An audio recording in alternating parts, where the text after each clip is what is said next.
What's up, guys? Look at that. Everything fluid. Perfectly fluid this time. Fluid. No issues, none whatsoever. I feel like I'm sitting behind you, though. No, it's just me. It's I like just did a smaller version. It's like in the Lord of the Rings how they made the actors move forward and back for perspective. I also have my. Oh, Mr. Frodo, I can't carry the ring, but I can carry you. Oh. Oh, you know what it is? I wonder if that's what it is. Camera's perfectly centered. Anyway. That's how we start this off. Open up the chat. There we go. Whoa. We have Instagram is actually going. Look at that. Well. Man, we're kind of killing it. Well. We should send a stream now. Thanks for coming, guys. Let's go. So, what's up, Ed? No. Beautiful. Ed, how you doing, buddy? This is gonna be fantastic. Wow, we've been gone for a little bit, by the way. Only 1 week, right? Did we only missed one? Yeah, but I mean, we canceled one, then we had one, then we canceled one, then we had one. Fair enough. Yeah. So we've been infrequent because we're busy. Shocker. Which, if you follow Dead and Outfitter social media, Facebook, Instagram, you will see the coolest updates. We are in the beginning of the end of all construction setup. The facility is going so well. Say out loud, it's going well. No, better than I expected. But I'm actually going to say it like that. Good. Not even better than I expected. Better than I imagined. I went over there yesterday. I have not been there today. I wanted to kind of say that for after this. Went over yesterday, and I'm like, wait, are we going 2-tier everywhere? Just to throw that little bit of bait out there. We are, for those of you know, I'm going to throw this out there real quick. We originally only thought about doing like one little tiny section that was going to be 2-tier, and we threw that out the window apparently because at least three quarters of downtown area is now 2-tier. So, and you can see it according to our construction. Yeah. Our construction projection this weekend, and if everything goes exactly to plan, Friday. Yep. Whoa! As long as we are cleaned up by Thursday night or Friday morning. It's gonna have to be. It's gonna be okay. Yeah. Yeah, it has to be. Unless you want people to stay till 3, it has to be Friday morning. I've been talking to Top. What's going on, buddy? How are you? Big dog in the house. I want as long because I don't want any debris left. I don't want nails and all that. I don't want anybody in there for that. But what? As long as the sky's blue, it adds realism. I want to make sure. Wow, and speaking of construction, you went on a little trip adjacent to such a topic, didn't you? Construction. You were certified. Oh well, we can get. Yep, that's part of what we're talking about today. This is called a teaser. Those of you that are waiting for our special guest, he will be on. If you know our format, he'll be on after we do. What the heck? Okay, after we do our local events. Yes. So our local and regional and affiliate events. We have a whole whopping 2 minutes. It's not fun. No, it's not. I can think of 3 events coming up. There is one I wanted to talk about. I think we're going to go to. The TCA one in the mall? No. The other one in the mall? Not in the mall. The Centurion event? Not the Centurion. Midwest? Lion Claw. Lion Claws is doing the hospital one in West Virginia. Yes, you did say hospital. You said mall. I said hospital. Oh, I fucked up. Yes, you did. Sorry, I messed up. Yes. Swearing is wrong. We are going to... Wiener, what's going on, buddy? Wiener! Yep, we are going to... I think we're going to go to that one. You say mall. What did you say mall? I don't know. I said Lion Claws Mall. I know what you meant. Because there's a bunch of mall games going on. Yeah. Wiener, I love you. That's my other boss who I dearly love dearly, and I need to talk to him more, and he needs to talk to me more. But I'll take the hit on it. He's not really a boss. He's more of your dom than your boss. No? Like mini dom? Not quite. You're a pervert. We have 1 more minute till you can break that out. Yeah. But yes, I wanted to talk to you. You ever think things are going too well and you're waiting for like an asteroid to hit the Earth? You know what? Literally, my life was going... This is no joke, I'm serious. This is a little TMI. Things were going so well in my life. When I saw like the scare with Iran, I'm like, of course, finally. I'm not even kidding. Of course. That's why I don't watch the news. What's going on, Riv? How are you, buddy? We just popped over. River City Ranger! Yep. What's up, cool guy? So we're going back. We got to go back and forth between Instagram just to see it. Or Caveman. And you know what? We're at the time I'm gonna rattle off some things that the West are worth Virginia going game. to. Absolutely, West Virginia. We're gonna pass it on over to you, though. Well, Please go ahead. That's what I was saying. So I was Well, do it then. until you What are you pinched me waiting on? and my side muffin What top do you- fat. You went like a crab. You went. I've So done that, it's dude. a You ever couple do that to your hated enemies? No. I have. Oh God! Why are you touching your hated enemy? Anyway, To fight them. So let's do it. wow. So I'm just gonna jump straight into the glorious month of August for something our local community in South August Florida is 9th. really looking forward to, and something that the state of Florida should be celebrating. It is Operation Stronghold in Immokalee, Florida, hosted by the Tryhard. Shout out to our boy Laz. Laz Cologne from the Tryhard. It is a full day of slay and play, but modified breaks for the Florida Heat. Yeah. They are monitoring the heat, the weather, and really ensuring safety and hydration are a key component to the success of this event. And the success of this event, damn it! I was going to ask you if you actually wrote all that down. That was very crisp. We're CRISPR. I miss CRISPR. We're vending at this wonderful event. Inexorably, I got to stop using $5 words. You guys don't even know what I'm talking about. No idea. Listen, we're going to be vending at the event. Stronghold's fantastic. Laz is coordinating it with his boys Tryhard. It is a Tryhard event, Operation Stronghold, Immokalee, Florida. Tickets are live. Get them now. I'm sitting next to one of the COs themselves. Or the XO. The XO. Sorry, I look, I see past rank, all right? Oh, I'm very diverse. Very, you're not ranked. Not woke, it's more like choke. You're not rankist? I'm not rankist. I'm pretty ranked. So, Stronghold, Immokalee, Florida. Tickets are live. Go to any ticket link you can find from both us promoting their event and the Tryhards themselves. Wiener don't start with the alligator Alcatraz.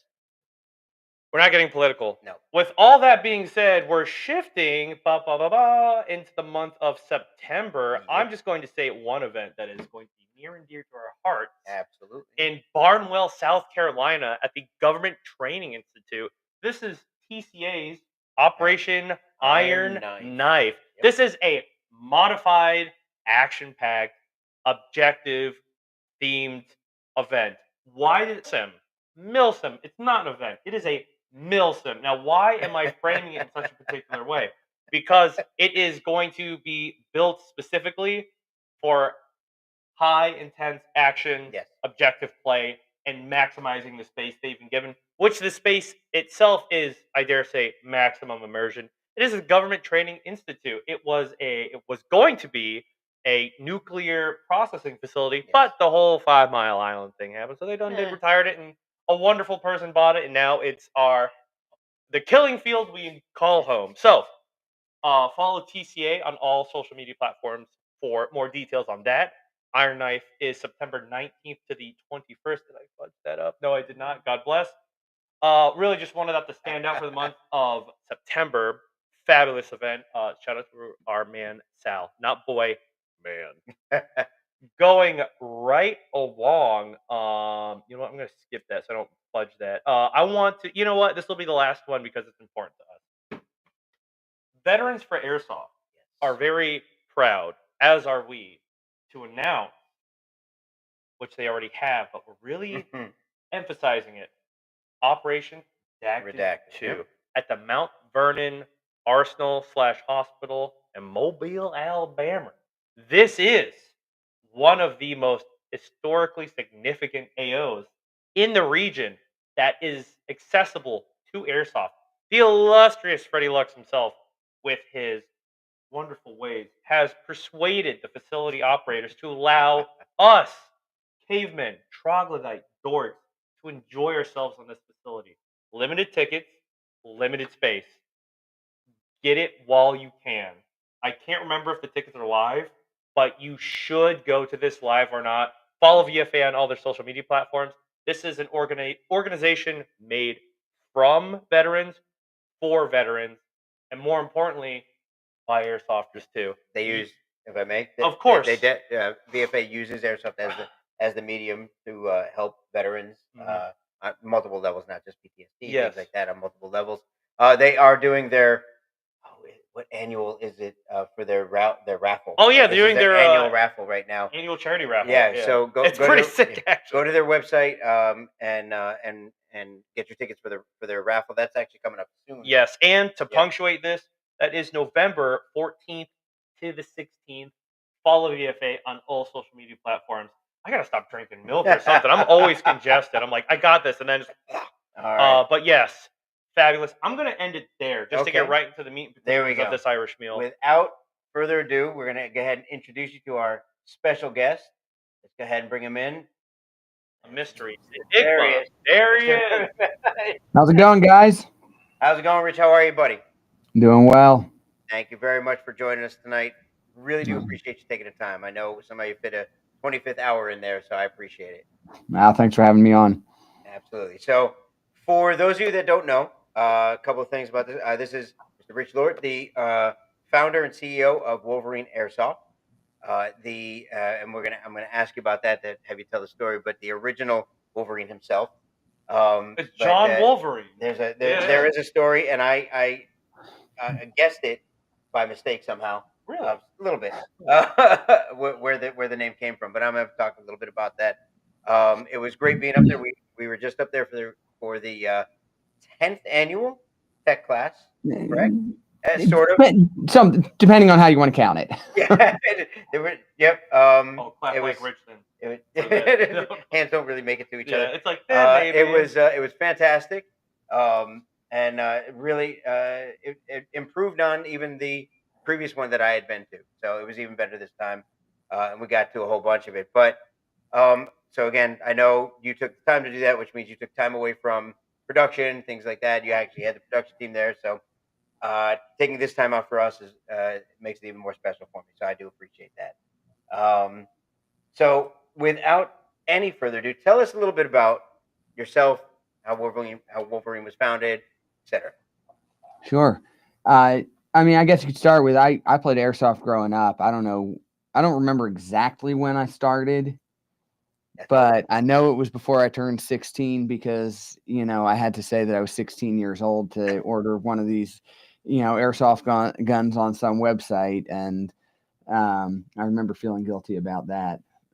But anyway, I, played in high school just with friends and mostly in the backyard, played some local events, whatever we got to, run around in the woods and then run away when the cops showed up type of, type of thing that was, was what airsoft was.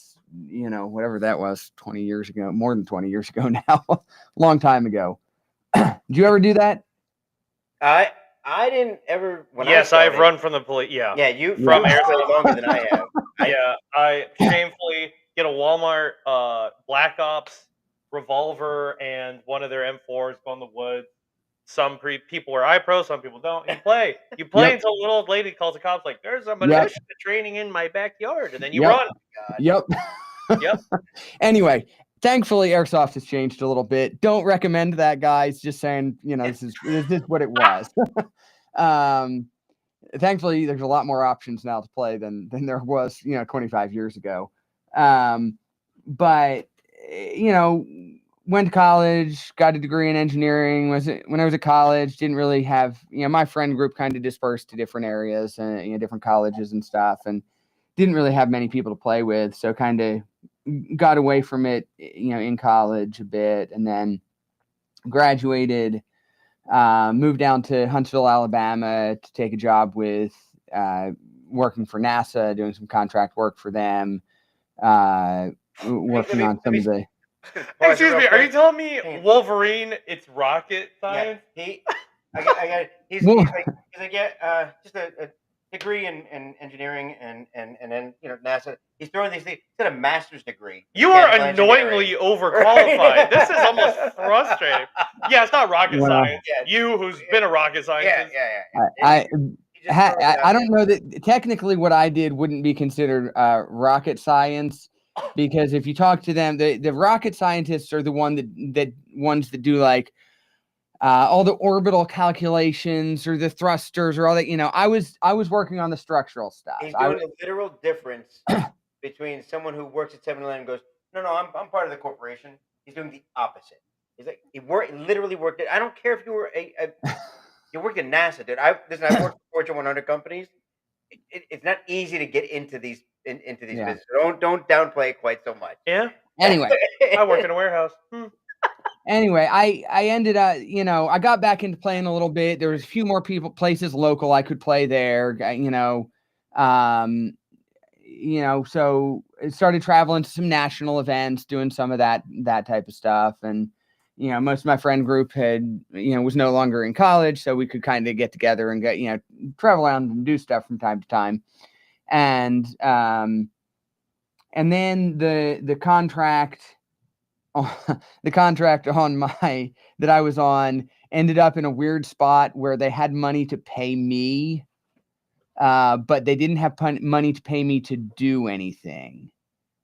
This is typical government stuff, right? We have money to pay your salary, but you're an engineer, so if you do anything, it costs more money. We don't have money for that. So you're just going to sit here, literally sit at we're paying you to come in and sit at your desk and do nothing. So I'm sorry, go ahead.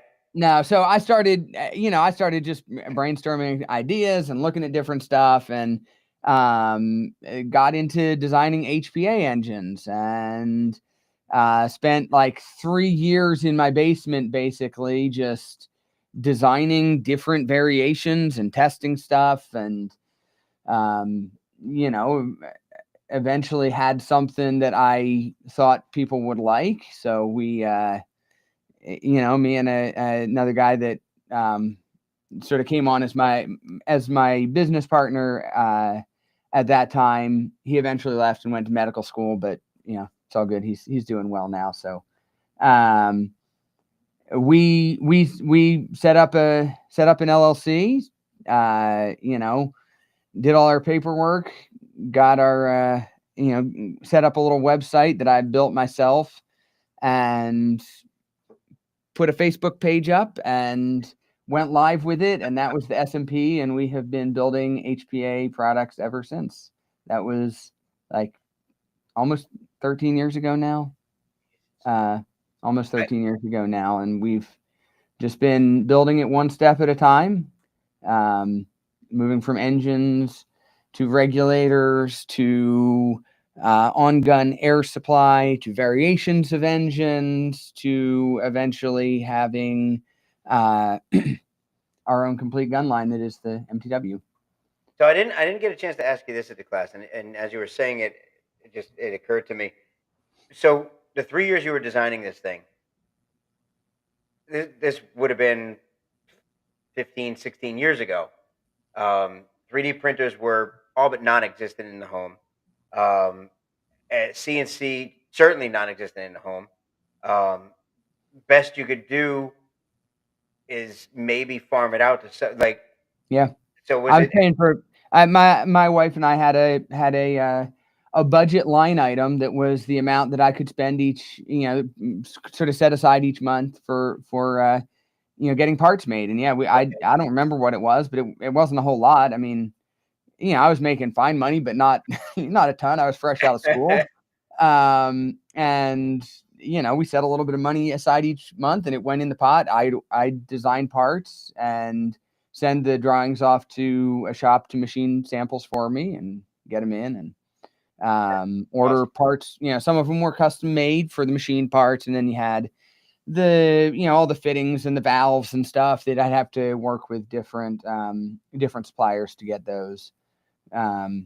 So some things are just easier not to make, and that if they're pre-existing, obviously. But it's, there's a little more access to different things in terms of quick prototyping and stuff like that. 3D printing was a thing at that point, but 3D printers were big and heavy and very expensive for the most part, and the materials quality was really bad.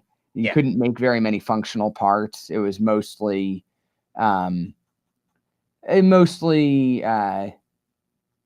just proof of concept kind of fitment type stuff. Right. Actually, when I was at NASA, the lab I worked in, adjacent to us was one of the sort of early experimental labs in metal 3D printing. Oh wow! That was some of the real early like laser sintered metal 3D printing type stuff. There was an experimental lab there that they were looking at for possible applications, in space. I don't think it ever got anywhere with the metal side because everything's too heavy. I think once the plastic stuff got, to my knowledge, it hasn't gotten anywhere. I haven't kept up with it, but the idea was, you don't have to store a whole bunch of tools up on the space station. You can just have a 3D printer and you can 3D print the tool, whatever tool you want. Yeah, that was the idea anyway. Yeah. So overqualified group to make airsoft products I've ever heard of in my entire life. Yeah, so my doctor investor left, and I'm a rocket scientist. Yeah, that's what I didn't want. Do you have the Pope in R&D? Like, what else do you got going on? I didn't want to interrupt him when he said that. Oh my god! He's like, yeah, no, he went to medical school, so he's doing okay. Like, I got you. I got Jacob. I got Marley. Well, I mean, he's not. He left. It's a really funny story because he came on because he applied to medical school, and his undergraduate was he did a bunch of work sort of with some different entrepreneur type classes, business classes, and he wanted to kind of go into, and still wants to kind of work into the business side of the medical field, but when he applied to medical school, he didn't get in anywhere right away. He got put on a bunch of waiting lists, which basically, if you know anything about medical waiting lists, basically means you're not getting in until next year because somebody has to basically die and drop a spot, or have like a major life disruption that they drop out of a spot that they've accepted. So he didn't get in, and so we started working together. He was like, "Well, I've got a year at least. I'll do that." And then we got like, we got right into the thick of startup, and he got a letter from one of the schools he'd applied to. You're saying, approved. Go. And he was kind of like, "I'm really excited. I can't like not do this at this point." So anyway, no, we're still good friends, go to church together, and he left, went up to Boston, spent some time up at I can't remember now. I know he was at MIT Sloan for some business stuff for a while, and then some other places as well. But I can't remember everything. But then he moved back down and ended up back right where we are now. So we're still good friends and hang out. Just went kind of different paths. Phoenix University associate's degree in computer science with that. Right? I dropped out because it wasn't going to make me enough money. I mean, listen, everybody's on a different path. That's all good. Listen, I dropped out for more money and to work for my dearest. I mean, listen, the point of getting a degree is to learn and be qualified to take different positions. If it doesn't make sense, there's no point in getting a degree just for the sake of saying, "Oh, I got a degree." Like whatever. Oh yeah. I mean, no, I was pursuing a minor in history and majoring in early childhood psychology to be an early childhood educator, which is wild for most people to be like, "You're really?" I'm like, "Yeah." I'm super into it. But then I went into the system and was like, "Good Lord." And then I got hit with updated salaries in the state of Florida. I'm like, can't do it. I would have to be someone's roommate. Right. So, yeah. So I'm like, I'll just run warehouses and that's fine. And be a quasi-entrepreneur on the side, which is going okay. It's going well. Yep. Yeah. So, sounds like it's going well.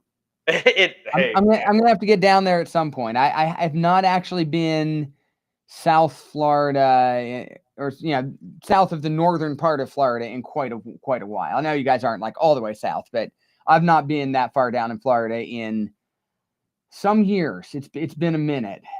Well, in approximately 5 to 6 weeks, give or take, you'll have a reason to come on down. Unspecified. We're hoping to be done by then for the grand opening. Okay. Greg's doing that thing where like don't put a date on anything. Yeah. I always say next week. Send me the info and we'll see if we can make it work.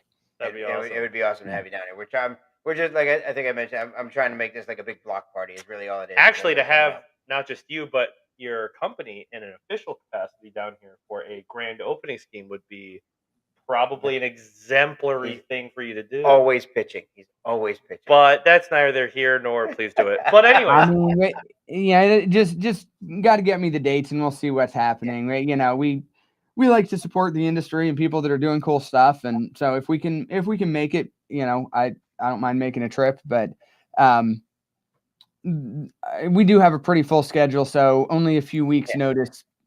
Not guaranteed I have No, I have bandwidth to get to it, but we'll see. If we can make it work, we can make it work. It'd be great. And I really do. I really would like to get down back that way sometime before too long. It's been a number of years. I went to a game down at the event you were talking about in Immokalee. Yep. That's at the prison there, right? Yep. Yeah, I went. I think that was the last time I was that far south in Florida. Yeah. And that was probably like for sure 2019. That'd have been right. Yeah, Something like that. It would have been Overwatch 2 or 3. Something like that. Yeah, I think it was 3. Yep. It was another brutally hot one, and you know. Hey, and don't you worry, it's only getting hotter. Do they run events there in the winter or just in the summer? No. Well, we don't really have winter. We just kind of. Well, but I mean, if winter is a season, you just don't get winter weather. But still, it's not as hot as in the summer. Yeah. Not usually. So here's the funny thing, right? So the state of Florida is a shockingly active state for airsoft, and a lot of people travel out of the state to go to big events, a shocking amount. Yeah. Like in the southeastern area, it's shocking how many. We just don't have a lot of AOs here, though. That's the big thing. Florida's overdeveloped, unfortunately, so it's hard to find. It's not that there aren't AOs; it's that there aren't AOs we can access as different event companies, and the ones we do get are sad. Like they're not worth anyone's time. It's not that there aren't AOs; it's just that there's a lot of swamp. There's a lot of swamp, and there's about 1,500 apartment companies asking for that property first. Yep. So. Yeah. No, I get that. And doing my job. So 13 years, give or take. Yep. See what I did there? Give or take. I'm glad you made it really obvious. Now I know in class we talked about the SMP being finally shelved, parts and all. We actually have one here still, in a gun. But now you've got what, 1, 2, 3 primary engines, four primary engines, right? The Bolt, I'll let you run through them, but it kind of depends on how you want to split it up. We have Bolt, which is electromechanical, so it runs on a solenoid valve. There's no smart electronics; it's just an on-off switch. Yep.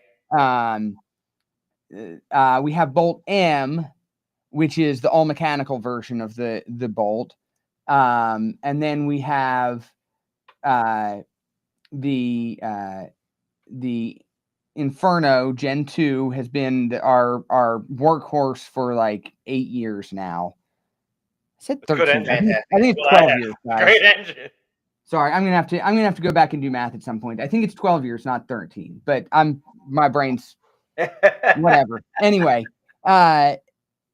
but I think like about 7-8 years, the Gen 2 Inferno has been sort of our workhorse. The Gen 2 Hydra we have for all the offset nozzle builds. So your P90s, your M14s, all that kind of stuff, all the oddball stuff. And then the one we just are getting to releasing is the Inferno XTS. Which we talked about at the tech class last week is you can think about more or less as an updated version of the Inferno Gen 2. It's the same technology inside, but it kind of takes everything we've learned over the past 8 years of building not just the engines, but building guns with the engines. Because you said offline, a lot of people don't necessarily know that much about us as a company. One of the unique things about us is we are, I think I'm safe saying this. I don't have data because most of it's not publicly available, but I think I'm safe in saying we are the largest domestic manufacturer of airsoft products. That's probably a safe bet. Who else you should be. And you could, it depends on how you want to define that, because you could argue that EMG is bigger, but the vast majority of their production is overseas, even though their headquarters is in the U.S. Yeah, their stamp is in the U.S. when they stamp things EMG. Yeah, right. So it depends on how you want to define things. Yeah, but I think physically, yeah, physical manufacturing, you are the biggest. Yeah. Not like total product you stock, just what you manufacture. You are the physically largest domestic manufacturer. I think that's safe. So one of the things that's an advantage for us, as far as an advantage for customers that buy our products, really is, I guess, not more the point I'm making rather than an advantage for us, is that because we actually don't just build HPA engines, we build complete guns. It allows us vastly more insight into the finer details of what engines actually do in guns, because we just have so much more data on it versus building engines and then 99.9% of them get shipped out to customers. And yeah, we build one every now and then for, in-house or just for somebody that wants help. But, like we install, every day we have a whole team of people that is just building guns. That's all they do. They crank out guns. And so we get to learn a lot of the really subtle things about how HPA engines operate, and then apply that. So you can kind of think of the XCS. It's not a new technology. It's the same technology as the Gen 2, but it's us taking all that stuff we've learned over the years and then just kind of tweaking everything and fine tuning everything to get it just how we want it. We've made adjustments to the Gen 2 over the years in a similar way, but it's always been with 100% backwards compatibility, right? It's like, hey, we'll tweak this part a little bit, but it really, like, we need to keep it the Gen 2 so all the parts are interchangeable, everything's compatible, everything's fully backwards compatible. Whereas this is like, okay, we're willing to actually move to a new generation of engine here and make a little bit more substantial changes in order to squeeze a bit more out where we can, and really just kind of, take all that learning and apply it to the updated engine design. For those that don't know, there is a difference between an MTW Inferno and a drop-in kit Inferno. There's actually a difference. I found that out when I first became a reseller because I ordered one. I didn't realize I ordered one for an MTW. The MTW's no gearbox. There's no gearbox. Right. It's literally fitted to the upper receiver. It's part of the gun. The gun is designed around the engine rather than the engine being designed to drop into an existing body. And again, that's one of the things we talked about last week. But like the MTW concept was a thing before we ever shipped a product. Before we ever shipped our first engine, the concept of, hey, what if instead of freaking having to design these engines to fit in gearboxes that are all a little bit different and all don't work quite the way they're supposed to, and everything you end up having to tweak a little bit here and there just to get it all perfect. What if we could design a whole gun around the technology? What would that look like? And so, all of there's no gearbox in the MTW. It's a platform. It's a dedicated HPA platform with the gun built around the engine. It has no gearbox. You get perfect alignment every time. Intrinsically perfect alignment is what we say, because the upper receiver and houses both the engine and the barrel. So everything's always just perfectly lined up. You don't have to worry about lining up the gearbox with the hop up and all that kind of stuff like you do in an AEG. So the engines are a little bit different. The attachment mechanism, the way it fits in the gun, is designed with the MTW in mind versus the AEG. The internals function the same between the different engines, and a lot of those are shared parts between the two. But the engine itself is actually a slightly different design between the MTW and AEG. It was great to see, and I want you to talk a little bit about it. The tech class. It's great to see the differences. You ran through the functionality, the actual internals of the engines themselves, not just as they pertain to MTW, but we did focus on MTW after the fact. The getting there to understand the company, like what you were saying again when we were offline, like not everybody knows anything about the company. Oh, look, there's the Wolverine symbol, and there's the Heretic Lab symbol, and there's the engine that I'm familiar with. They've got that piece, but they don't know anything else. We get to come get the history, and then more so than just what we end up having to do with a lot of technology in airsoft. And I'm sure you're familiar with this, obviously. I get it. I get something in, and okay, well, this is the new latest and greatest, the SEMA Platinum gearbox with some new MOSFET in it. Okay, well, now how does it work? Why does it work? Why does it break?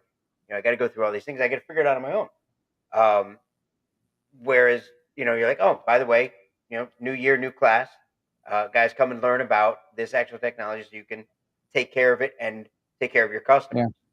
I mean, we've been doing tech classes since we started. I kind of went like this earlier.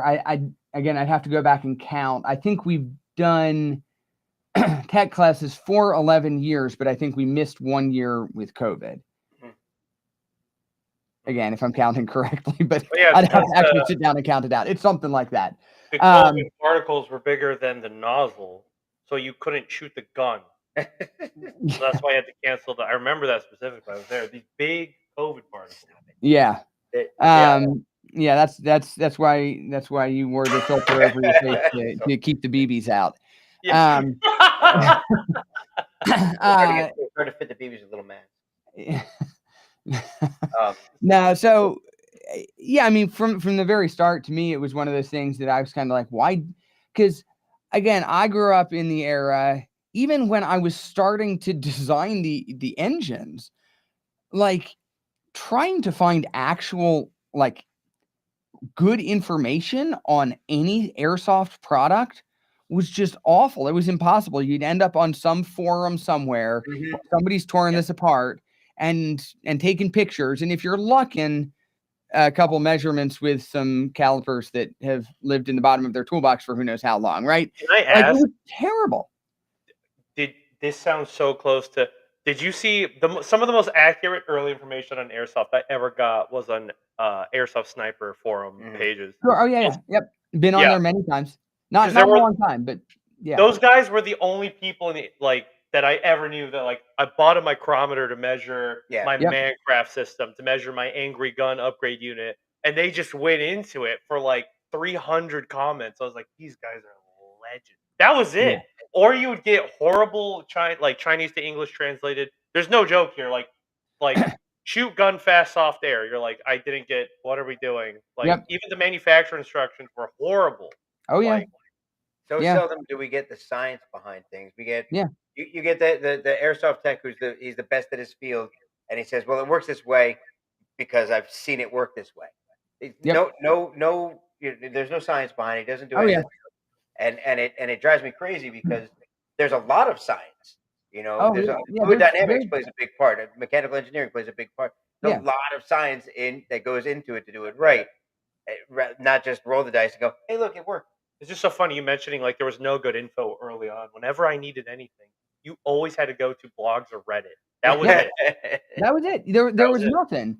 So when I started the company, I was like, we really need to just do training, and just bring people that are going to be working on the product in and train them and teach them about how it works. I mean, and we've done it different ways over the years. Some years are super theoretical. Some years we do a lot of the theoretical physics and all that kind of stuff. But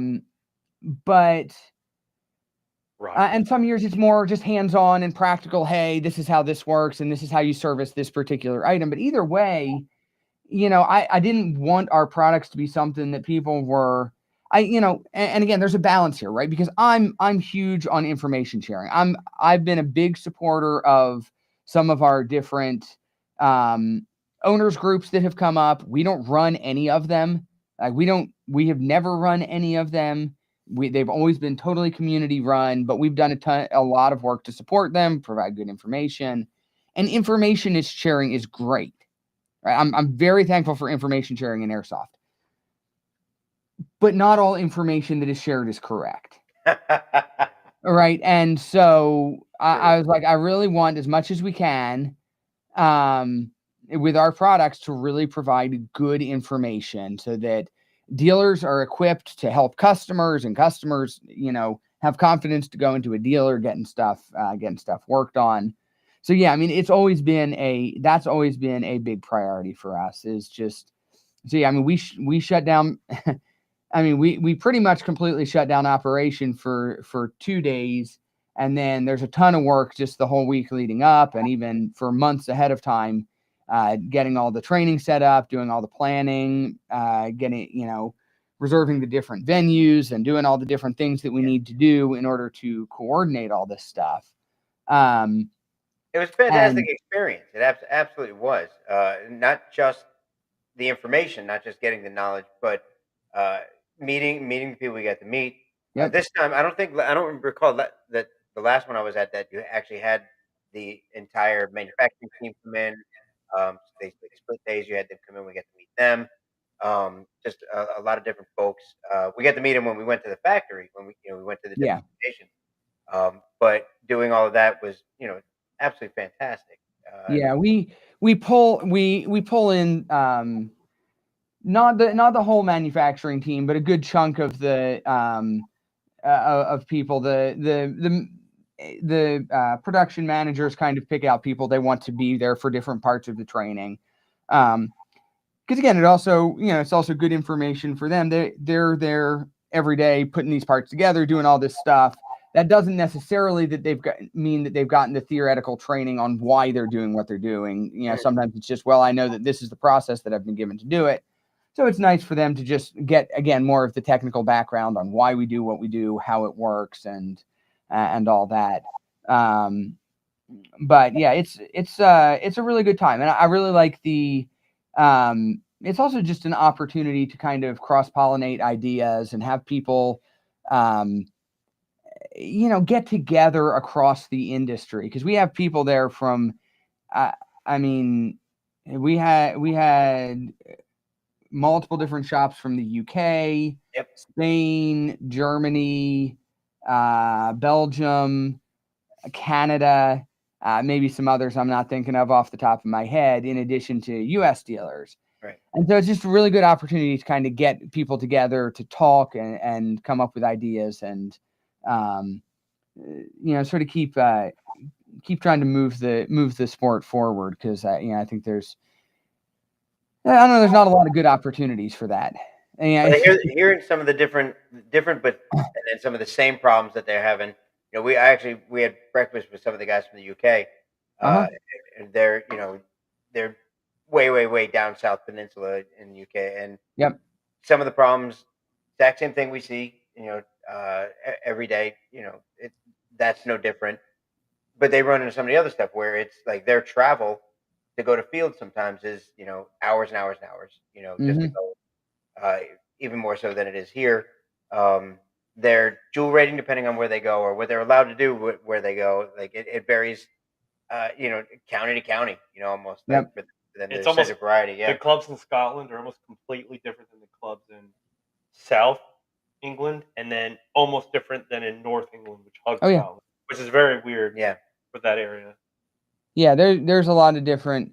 I'm not 100% up on all my sort of UK legal stuff, but it seems like there's a lot of, I don't know what they call them exactly, but like local councils or something. The county council like maybe has more influence on what happens there than we in the U.S. would expect from our local county council. As a joke would go, you got a license for that.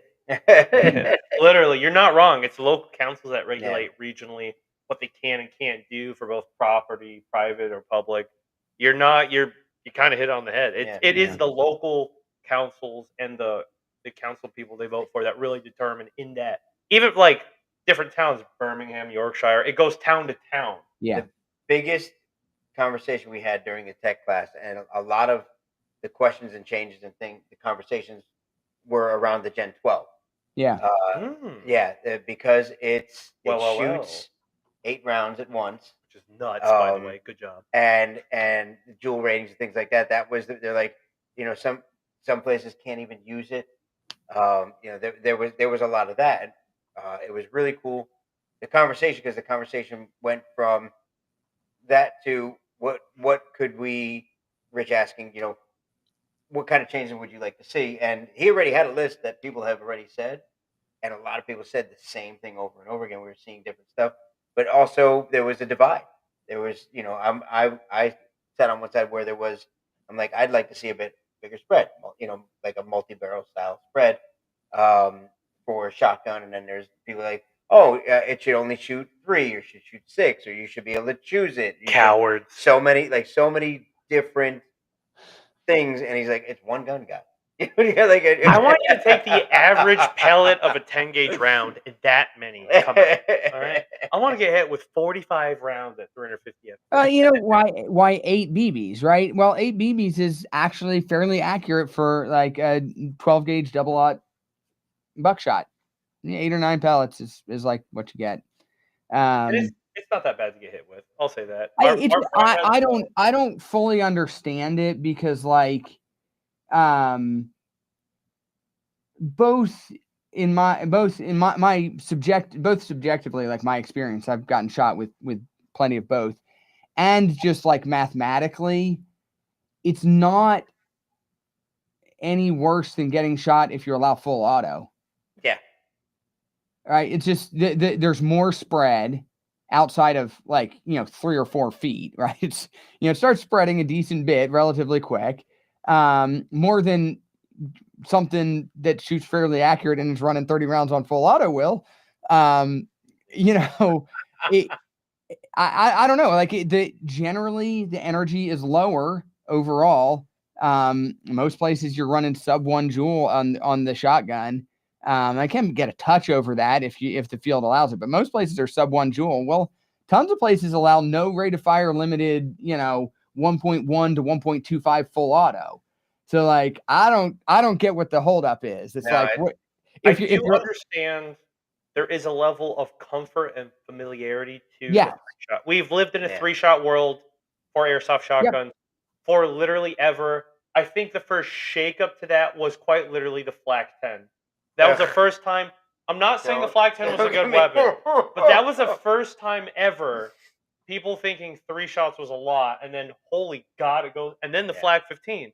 Like, this is no wonder why they went out of business, but it was an impossible amount of ammo. And even then, before the gun came out, on all the different blogs, Facebook, you get all the comments. Well, anything above 3 rounds is dangerous. People cite safety, and they didn't even know the jewel ratings on it or any.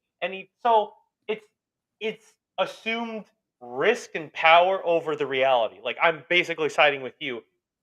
My dearest friend Nick has this monstrous weapon that really I spanked him a couple times, but when he got me, and I felt it and I enjoyed that. But it's not that bad. It's really not that bad. I really do think it's a familiarity and a historical thing with airsoft. Like, more than 3 rounds is Yeah, and there are places, like there are some countries we know that have like airsoft organizations, or that in order to get your insurance, you have to be a member of the organization, and the organization has a standardized rule set, and the standardized rule set says 6 BBs. Okay, like, I mean, that's not really anybody's fault other than that the rules aren't keeping up with technology, but whatever.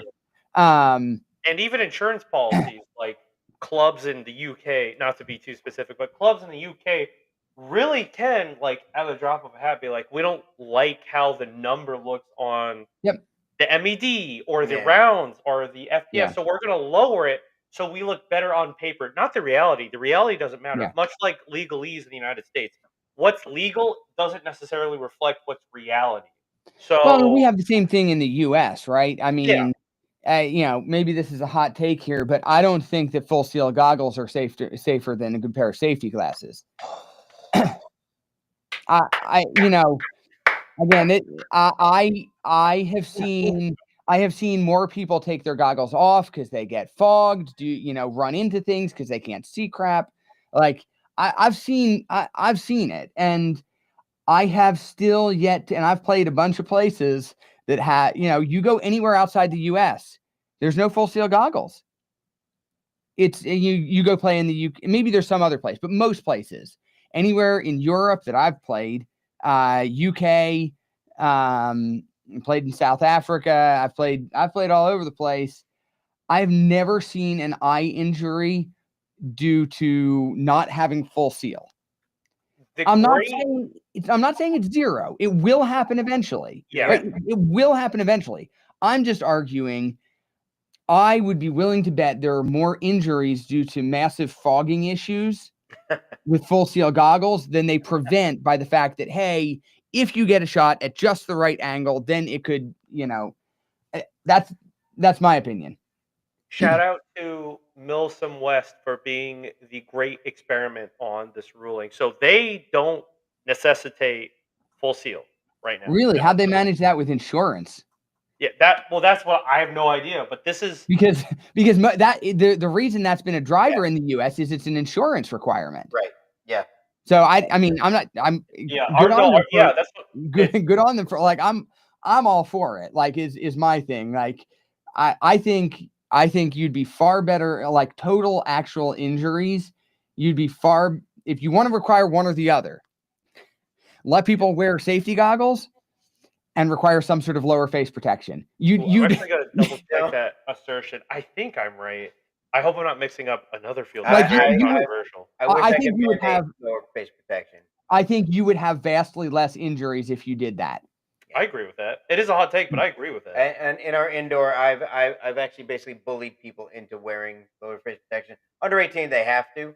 Yeah. Over 18, I make them tell me 3 times that they're not going to wear it. Yep.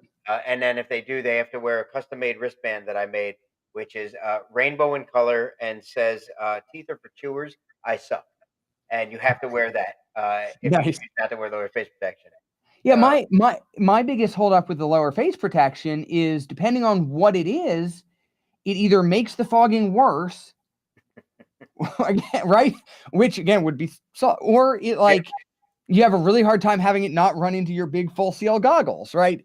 And it just like I don't know. So like you'd solve both issues in my mind if you said, "Hey, wear lower face protection, but good safety glasses are good safety glasses." And to make so I don't get in trouble, dearest Josh, your eye protection for MSW must cover all angles of engagement. It does not necessitate full seal. Yep. So your eye pro must cover all angles.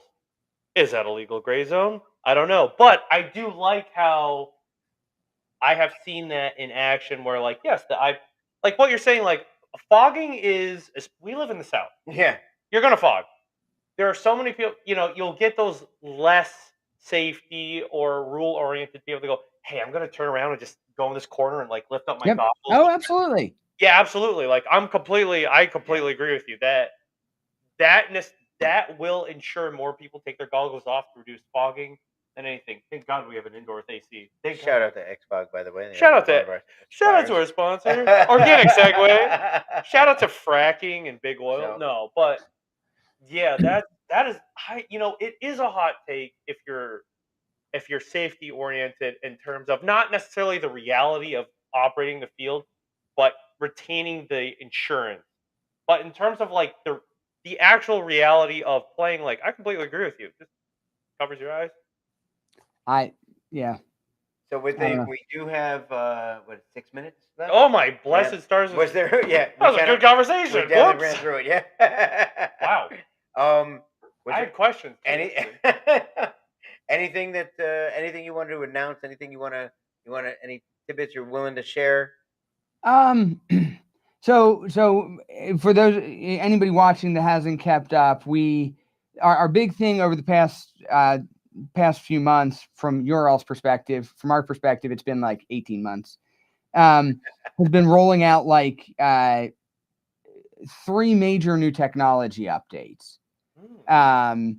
With the idea of kind of refreshing all of the technology the core technology, and then using that as a launching platform to go on and then do other things. But we kind of want, we've been developing more gun options and stuff like that. It's like, hey, I want to take a step back. I want to go back through and just refresh all the technology stuff. And then we're going to move on and keep going with the innovation at the platform level. Right. So with the first is the XTS. So the XTS is the updated HPA engine. Right now, we only are offering it on limited MTWs.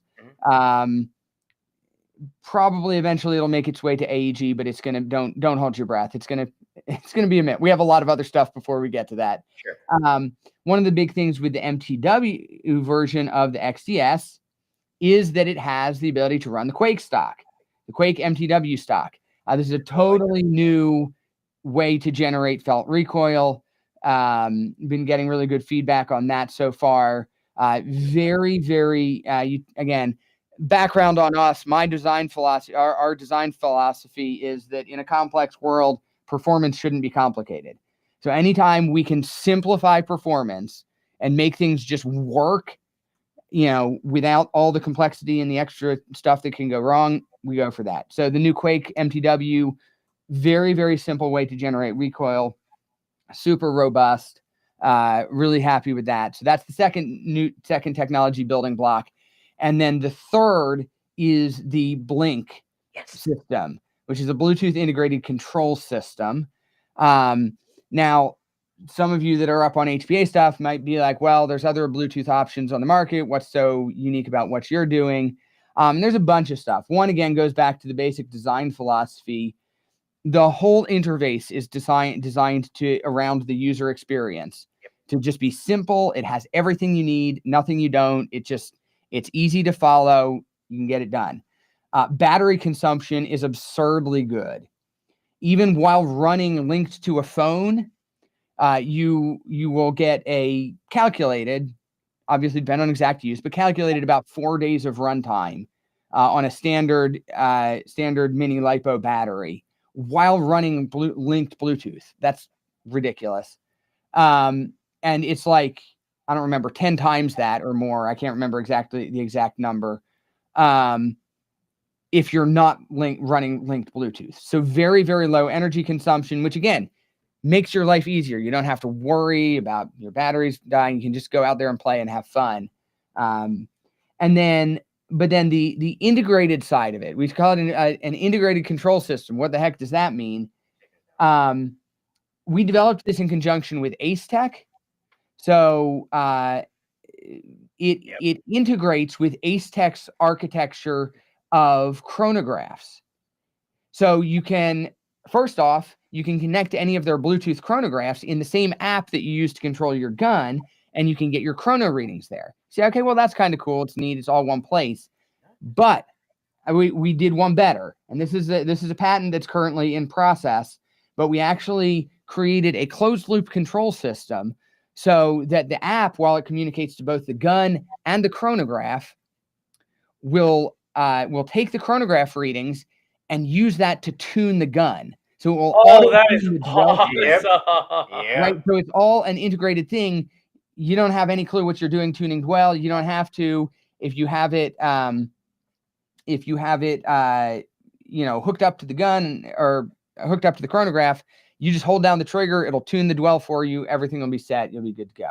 Lots of other cool stuff in there, but it's one of those 3 key building blocks. We've rolled very limited guns out with them, just basically to proof the technology, get some out there.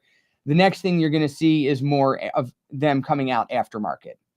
And then eventually, in the coming months, we'll start gradually working them into more pre-built gun options going forward. That is awesome. Do you expect the Blink to roll out with drop-ins as well, with AEG drop-ins as well, or is it only going to be MTW? I expect you will see that eventually, but again, don't I wouldn't hold your breath. It's going to be a bit. We're working out the number of product launches we have to get through to get just the existing stuff all rolled out into all of our different product lines, and it's a lot. So congratulations! These are awesome.